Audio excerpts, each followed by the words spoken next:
Crawl crawl टाकानि मालिक दिल्लीयाव flat कलकातायाव flat काहिलेपारायाव 10 बिगा हा 10 खान फ्लेट 70 रुमनि बाथौपुरियाव 5 बिगा हा total amount 50 into 5 equal to 250 क्रल टाकानि साबधान जा रायजोफोर साबधान नङाब्ला नोंथांमोना गावनि खर'आवनो गावनो दै लुनानै आगोर मोननाय नङा। अदालगुरि समस्तिनि बिपिएफनि कैंडिडेट दानि सोलिबाय थानाय बिटिसि गभर्नमेन्टनि डिप्यूटी चीफ मिनिस्टार रिहन दैमारी सारनि गोबां खोथा बुफ्रुफैदों। आगुनि इउपिपिएल दोलोनि बारग' डिप्यूटी चीफ मिनिस्टार गोविंद चंद्र बसुमतारी सारा फुल आपडेटखौ होगासिनो। दा बेनि सिगाङावनो मानाव गेदेर रिहन दैमारी सारा बेसेबां सम्पतिनि बिगोमा, बेसेबां गारि मटर, बेसेबां हा हु बिल्डिं बांला, बेसेबां थाखा दङ रिहन दैमारीनि मुङाव, नैबे भिडिअखौ नायोब्ला स्पष्ट भाबै नोंथांमोना बुजिनो मोनगोन। रिहन दैमारी सारा क्रल क्रल थाखानि मालिक गिदिर गिदिर फ्लेट बिगा बिगा हानि सम्पतिनि बिगोमा जानायाव आंहा खर' सानांगौ गैया। नाथाय रायजो राजाफोरनि साननाया मा, सासे दैदेनगिरिखौ मानो साधारन गोरिब गुन्द्रा आइ आफा आबै आबौमोना गावनि बेसेन गोसा आसिनि भटखौ थुनानै जय जुक्त खालामनानै देरहासार खालामनानै गोजौ फारसे दैखांनानै हरो। नै बेफोरबायदि आरोना खोथाया। बिथाङा दिनै गोलाव सम एमएलए मिनिस्टार बिटिसिनि डिप्यूटी चीफ मिनिस्टार आरो नै एमएलए गेलेलायनि सिलाय बेफोर गासैबो सोरनि सायाव, सोरखौ लानानै? जायफोरा बिपिएफनि कैंडिडेटनो भट होनो सानदों, जायफोरा बिपिएफखौ सापर्ट खालामनो सानदों, नोंथांमोना सांग्रां जा रायजोफोर आरो नैबे बाथ्राखौ मोजाङै सान। हाजार हाजार बिपिएफनि सापर्टारफोरा गावनि खर'आवनो गावनो दै लुना लानानै आगोर मोननाय नङा, बाध्यता जागोन। दिनै रिहन दैमारी सारा 32टा हा फ्लेट गारि मटर क्रल क्रल टाकानि बिगोमा। जोंफोरबायदि साधारन व्यक्तिनि थाखाय थैलाय उजिलाय 10 बार जोनोम जाब्लाबो बेफोरबायदि सम्पति आरजिनो हानाय नङा। ओरैबायदि क्रल क्रल टाकानि बिगोमा। दा जोंफोरा सैथोखौ बुंबोला दाय जालायनि सिले, गाज्रि गाज्रि कमेन्ट खालामनो सिले। सेवलि महिलारिनि मेडामनि भिडिअआवबो सोरबा सोरबा कमेन्ट खालामदों, नोंहालाय मालायनि सम्पतिखौलाय मानो मेगन सानांगौ होनना। आरो सोरबा सोरबाया बुंदों प्रुफ दं नामा। आरे भाई नोंथांमोना माबे रायजोआव संसारखौ जागासिनो दं बारा बुजिलाय लाङासै आङो। जिखुनु सासे व्यक्तिया सासे नेताया इलेक्शन गेलेयोब्ला कार्ड एफिडेविट खालामनांगौ।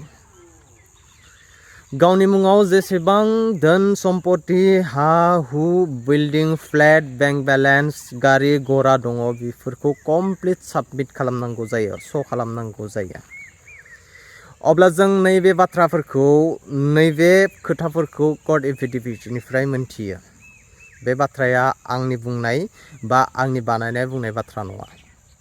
रिहन दैमारी सारनि मुङाव 32टा क्रल क्रल टाकानि बिल्डिं फ्लेट हा हु माखासे मानि सम्पति दं। नोंथांमोना नैबे लिस्टखौ नायलां फराय, होमब्लानो बुजिगोन। एनडीए नि मूल माबायानो जाबाय बिजेपिजों आसामाव एजिपि थाबाय आरो बिपिएफ थाबाय, बे मोनथाम दलजों ज' जानानै आसामावबा बे एनडीए। बेनिखायनो एनडीए जों दङ होननानै बिजेपिजों गैया होननाया बे बेसलेस नंखाया। दिनै रायजो राजाफोरखौ बिथांमोना फुस्लायनो नागिरदों, थगायनो नागिरदों। खिन्थु एनडीए थानाय मिन्स बिजेपिजों थादों। एजिपियाथ' जोंनि उदालगुरि ओनसोलाव गैयानोसै, जिर'। साफा सानै वार्कार दं, खिन्थु भटार हिसाबै टटेल जिर'। बेनिफ्राय बिजेपि हिसाबै दं, खिन्थु जों जिखिनि माबादों, जों जिखिनि रिपर्ट मोनदों फिल्डआव, जदिव एनडीए हिसाबै बिजेपि आरो इउपिपिएल सरकार बिपिएफ सरकार सालायदों काउन्सिलाव, जोंनि समाव जों काउन्सिलाव थानाय समाव एनडीए दंमोन हिसाबै जोंनि काउन्सिलनि समाव बिजेपिनि पिसिडिसि लेभेलाव चेयारमेनबो दंमोन, टिसिएलसि चेयारमेन बा भाइस चेयारमेन दंमोन, मेम्बारफोर दंमोन आरो स्किमनि मोनसे मोननैखौ जों जेसेबां हायो बिजेपिनि वर्कारफोरनोबो राननानै होदोंमोन खिन्थु आथिखालाव जों नुदों जे बिपिएफ आरो बिजेपि जुदि एनडिए हिसाबै बिथांमोना काउन्सिल सोदों अब्लाबो बिजेपिनि रावबो सासेबो बिसिटिसिनि मेम्बारबो गैया चेयारमेन गैया भाइस चेयारमेन गैया टिसिएलसिसि चेयारमेनाथ' बादानो आरो मोनसेबो स्किम बिजेपि वर्कारफोरनो होआखै दा बेबायदि हिसाबै बिजेपिनि वर्कारफ्रा खुद्रिदों होननानै जों रिपर्ट मोननाय जादों आरो बेबायदि हिसाबै गावसोरनि लोगो पार्टी वर्कारफोरनि गेजेराव जुदि गोरोबलायनाय गैयाबाथ' बिजेपि एजिपिथ' गैखायानोसै बेनिखायनो मोनथाम पार्टिजों ज' जानानै इउपिपिखौ बुथारनो नाजादों होननाया बे अबास्तब बिथांमोना कन्टेन्ट साक्सेस जानाय नङा बिपिएफ हिसाबै 17 बोसोर बिथांमोना जि सरकार सालायदोंमोन बे बिथांमोननि जिथु एक्टिभिटिस बेखौ बिथांमोननिबो गोखा गोखै गासैबो बर' रायजो राजा बर' आरो लोगोसे गुबुन गुबुन बिटिसिनि रायजो राजाफ्रा मोनदांबोखादों दा बेनिखायनो थांनाय काउन्सिल समाव बिथांमोना थगायथुसि पावाराव फैनो हादों खिन्थु एबार थगायबावनो हाया खारन थाइजौ गोखैखौ बारे बारे बाजाराव फाननो हाया बे खोथाया खाटां बेनिफ्राय उदालगुरि समस्तियाव बेखै रिहन दैमारि बिथाङा इतिमধ্যে डेपुटि चिफ दंगौ जों मिथिनायाव बिथांनो गासैबो पावारखौ नांगौ बिथाङा देरहानाय लोगो लोगोनो एमएलएथ' माबा डेपुटि चिफथ' जाबायानोसै बिनि अनगायै उदालगुरि टाउन कमिटिनि चेयारमेनखौबो गावनो लाबाय ओमफ्राय उदालगुरि ओनसोलनि जेसेबां सरकारि स्कुल कलेज दं बिथांमोननि मेनेजिं कमिटिनि गासैबो प्रेसिडेन्ट चेयारमेनानो गावनो जोब गासैबो पावारखौनो गावनो लाजोबदों दा बेसेबां पावार लुगैग्रा मानसि बेखौ रायजो राजाखौ सिनायनो बाखि गैलिया मिथिनो बाखि गैलिया बेनिफ्राय दा डेपुटि चिफ जानानैबो एमएलए गेलेबावनो ओंखारबाय गाबोन एमएलएआव कन्टेस्ट खालामना देरहायोबा बिथाङा हयथ' एमसिएलए पदखौ रिजाइन होनो गोनां जागोन माबानो गोनां जागोन हगारनो गोनां जागोन आरो बेखिनिखौ हगारनानै नेक्स्ट इलेक्सन पार्टिब्ला गावनि फिसालाखौनो लाबोनाय मोनसे परिकल्पना बिथाङा खामानिखौ मावदों थारमाने पलिटिक्सखौ बिथांमोना परियाल केन्डिडेट खालामनो नागिरदों दिनै जों नुदों जे हाग्रामा महिला बिथाङा गावथ' चिफ जाबायनोसै गावनि बिबोनांखौ इएम खालामबाय हिनजावखौ दिनै एमएलए गेलेनो थाखाय कन्टेस्ट खालामनो खाबु मोनसे होबाय दाने गावनि परियालनि बिथोराव माबानि राजनैतिक जिथु गोहो बेखौ केन्ट्रिबिउट खालामनो नागिरदों मेरुकरन खालामनो नागिरदों आरो बियो मोनसे डेम'क्रेटिक सिस्टेमजों सोलिनाय सरकारनि थाखाय जोबोद खैफोद गोनां डेन्जारास दा बेखायनो रायजो राजाफ्रा बे बाथ्राखौ बुजिनाया मोजां जे न'खरावनो गासैबो क्षमताखौ लाखिजोबनो नागिरदों आरो बिनि गेजेरजों रायजो राजाफोरखौ दमान खालामनायनि मोनसे पलिसिखौ जों नुहुरदों आरो बेयो जोंनि समाजनि थाखाय मोनसे डेम'क्रेटिक प्रसेसजों सोलिनाय देशनि थाखाय ओनसोलनि थाखाय मोजां नङा बेनिखायनो जों खावलायनो रायजो राजाफोरखौ बेबायदि क्षमता लुगैग्रा मानसिफोरखौ जों भट होनानै जोंनि क्षमताखौ नखरसे परियालनोनो समजायनो होनाया थिग जानाय नङा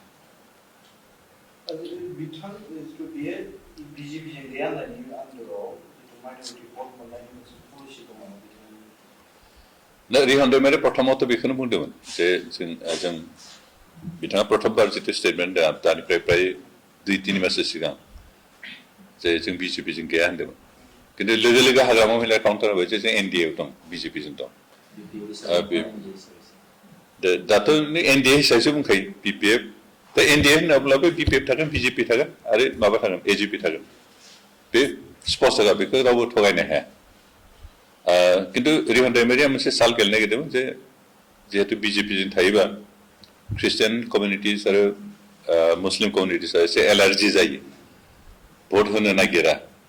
थांनाय बाराव बिथांमोना जों बिदि थगायनानै बिपिएफनि मागोन इउपिपिएलनिफ्राय माइनरिटि भट आरो ख्रिस्टियान भटखौ एसे सरखायनानै लांदों आरो एबारबो बेखौनो खालामनो नागिरदोंमोन खिन्थु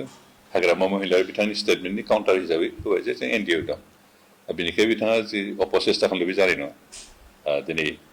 हयथ' ख्रिस्टियानफ्राबो जायफ्रा पार्टि वर्कार बिथांमोनाथ' भट होगोन खिन्थु एज ए होल कमन ख्रिस्टियानफ्रा एनडिएजों दङ होनना बुङोब्ला बा बिजेपिजों सिथाबनानै थानाय पार्टि होनना बुङोब्ला एसेबाबो एलार्जि जायो बिथांमोना भट होनाया बेनिखायनो माबाया जा रिहन दैमारि बिथाङा जिबायदि मोनसे साल गेलेनो नागिरदोंमोन बे साक्सेस जानाय नङा साक्सेस जालिया कारण रायजो राजाफोरा एसेबां जाम्बा नंलिया रायजो राजाफोरा गासैबो मिथिजोबो बेनिखाय एबार नैबे बिसायख'थियाव बिथांमोना जिखिनि भट मोनगोन होननानै आसा खालामदों जिबायदि मादों बेखौ साक्सेस जागोनखौ नुहुराखै ओरैनो रिहान दैमारि हिसाबैथ' ओनसोलनि गासैबो मिथिजोबखाबाय जे बिथाङा आसलते 20 years MLA हिसाबै 10 years मन्थ्रि हिसाबै जिखिनि खामानि मावनो ओनसोलनि जौगानो थाखाय बिथाङा खामानि मावनो हायाखै बिनि बे फेलारखौ नुखाजोबदों बिथांनि फार्स्ट टाइम जेथिया मिनिस्टार जादोंमोन बे समाव वर्ल्ड बेंकनिफ्राय 15,000 crore आसामाव ड्रिंकिं वाटार माबा होनांगौनो बेबस्था खालामनो थाखाय बिदि फान्ड हरदोंमोन आरो बे फान्डखौ लानानै बिथाङा गोबां जायगाफोर गामि गामि बे ड्रिंकिं वाटार प्रजेक्टनि स्किमबो लादोंमोन खिन्थु मोनसेबो स्किमा साक्सेस जायाखै न'फ्रा दं दाबो गामि गामि दंजोबो न'फ्रा वाटार माबानि बे ड्रिंकिं वाटार प्रजेक्टनि जिखिनि न' बिदों खिन्थु न' थामालाय मोजां खालि न'ल' दं बिनिफ्राय रायजोफ्रा थोबसेबो दै मोनलोङाखै थारमाने बिथांनि जिखिनि स्किम बे फ्लप जाजोबदों मोनसेबो साक्सेस जायाखै आरो बेनो बिथांनि माबाखौ बिथांनि एक्टिभिटिसखौ बेनो प्रमान होदों जे बिथांनि जिखिनि खामानि बे सब फ्लप गोजा बाखि समावथ' बिथांमोना बे ओनसोलनि डेभेलपमेन्ट थाखाय खामानि मावनायखौ जों नुनो हायाखै दाबो गोबां गामिफोरा बुङो जे रिहान दैमारिया 20 बोसोर MLA जाबाय जोंनि गामियाव आगानसेबो होफैयाखिसै खनसेबो आगान होफैयाखिसै जों बहुतानो बुङो जों नुवाखैनो रिहान दैमारिखौ बे 20 बोसोर MLA जाबाय खिन्थु जोंनि गामियाव खनसेबो आगान होआखै बेखायनो जों नुवाखैबो बहाबा मिटिंफ्राव नुदों खिन्थु जोंनि गामिफ्राव फैनानै बिदि रायज्लायफैनाय जों बिदि नुवाखै होननानै गोबां गामिनि रायजो राजाफ्रा बुङो दा बेनिखायनो जों साननांगोन जे बिथाङा दिनै पलिटिक्सखौ परियाल केन्द्रिक खालामनो थांगासिनो दं आरो बेयो गणतान्त्रिक समाजनि थाखाय जोबोद डेन्जारास आरो बेखौ जों जेसेबां हायो बेबायदिनिफ्राय रायजो राजा जोंनि समाजखौ बासायनांगौ बिथाङा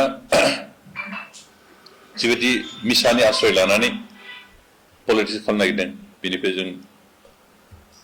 समाजखौ बासायनांगौ आरो बेनिखाय रायजो राजाफ्रा गासैबो बाथ्राखौ सिन्था खालामनानै जाहाथे इउ पिपलनि भटै जोंनि इउ पिपलनि बिजाथि उदालगुरि समाजनि बिजाथिया यं सेंग्रा मानसि गोबां बोसोर समाजनि सिबिनानै फैनाय मानसि गावनि साख्रि गारनानै सेक्रिफाइस खालामनाय मानसि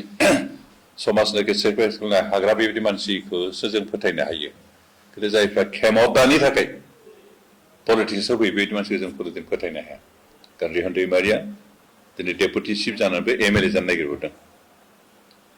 MLA जानाय डेपुटि चिफ जाखांनाय लोगो लोगोनो टाउन कमिटिनि चेयारमेन बिबानखौबो गावनो लादों आरो उदालगुरि ओनसोलाव जेसेबां कलेज हायार सेकेन्डारि स्कुल दं बिदिनो गासैबो मेनेजिं कमिटिनि चेयारमेनाबो गावनो लाजोबदों बेलेगफोरखौथ' होनो हायोमोन ना गावनि पार्टि बेलेग वर्कारफोरनो सोरबा EMफोरनो सोरबा MCLफोरनोथ' होनो हायोमोन खिन्थु होआखै रावनोबो गावनो लाजोबदों आरो बेनो बिथाङा जे सासे खेमता लोभि मानसि पावार हांगार बे बुस्थुखौ प्रमान देखायदों आरो बेबायदि पावार हांग्रा मानसिया कुनुदिन समाजनि डेभेलपमेन्टनि थाखाय गोरिब गुन्द्रानि थाखाय कुनुदिन सिन्था खालामा आरो बेनिखायनो जों सांग्रां जानाय मोजां